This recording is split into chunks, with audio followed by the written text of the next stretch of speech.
We also have this news story for you now. A special election primary is getting underway in southwest Arizona. Polls are open in the state's 7th congressional district to choose their candidates to succeed the late Democratic Representative Raúl Grijalva, who died back in March. 5 Democrats are vying for the nomination to represent this solidly blue district. CBS News political director Finn Gomez has all the details on this and joins us from our D.C. bureau. There you are, Finn. I haven't seen you in ages. I don't know where you've been. You're a busy man. You're attending conferences. You're jumping all around the country.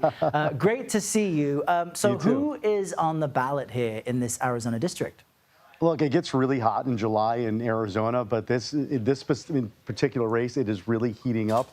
And in particular, it is because while there are 5 Democrats running in this special election primary to replace the late Congressman Raúl Grijalva, who died of cancer complications back in March.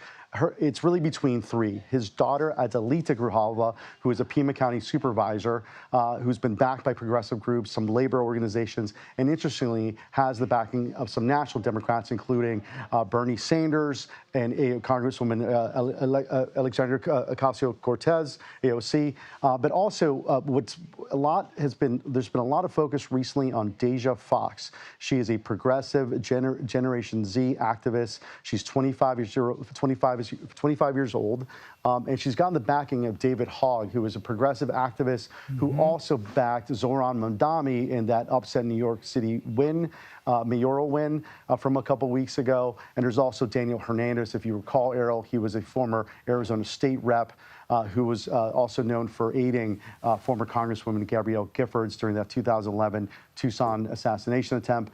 He is seen as more of a moderate, but as of late, it seems to be between Adelita Grijalva, and Deja Fox. And really, the question is it again, like we saw in New York, it's establishment versus a progressive base that's looking for a generational change.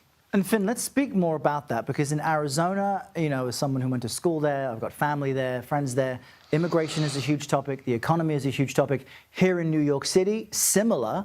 And with all of Democratic candidates across the country, there are these divisions among the more progressive, the younger, and the more establishment candidates. If we think about New York City, for example, you got former Governor Andrew Cuomo, who has now announced he'll run for mayor, but as an independent.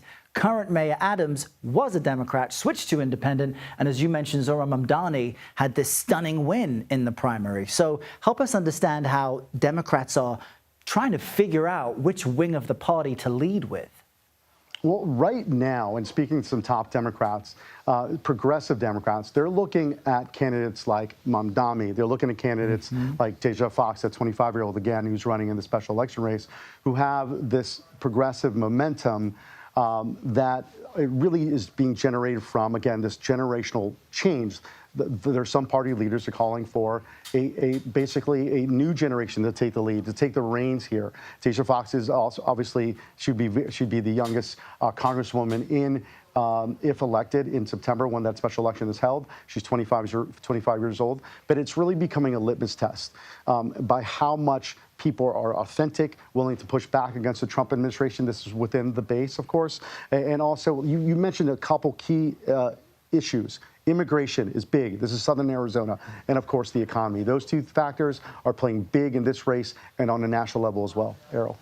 We'll continue to watch all of that closely, Finn. Let's not make it months before we chat again. Great to see you in our D.C. bureau. You chat too, with my you friend. again soon.